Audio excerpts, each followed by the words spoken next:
on est comédien improvisateur de base. Exactement. Et du coup, l'idée, c'était un peu de traiter justement ce sujet du foie gras de manière un peu décalée, lancer un peu ça de manière fun. Ouais, d'amener en fait par l'humour tout ce qui est des chiffres qui sont un peu effrayants. C'est-à-dire que si vous passez sur le site de 4 pattes, vous allez voir que c'est pas toujours ce qui se passe pour la préparation du foie gras et notamment l'importation.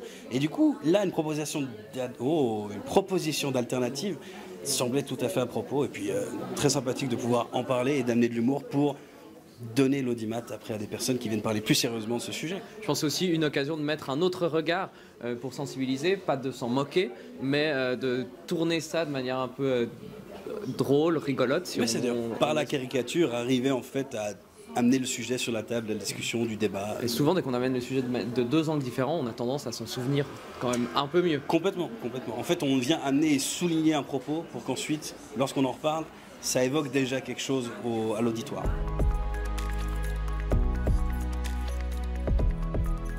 Non.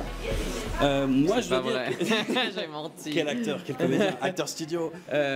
Vas-y. Moi, je suis déjà pas un grand fan de foie gras à la base, et dès le moment où j'ai commencé à apprendre comment était fabriqué le foie gras, j'avais encore plus de peine à laisser les autres en consommer autour de la table, surtout à Noël. Les repas de famille sont souvent animés, mais là en plus j'avais une vraie raison de l'animer, pas juste par contradiction politique avec les membres de ma famille.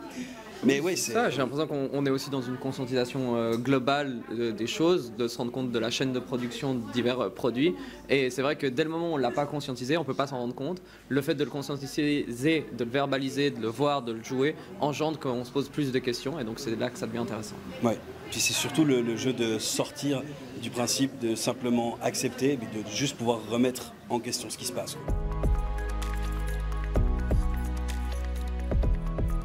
Clairement, l'humour est clairement, enfin en tout cas moi je pratique ça, l'impro, l'humour, tout ce qui en découle dans un but politique, social, etc.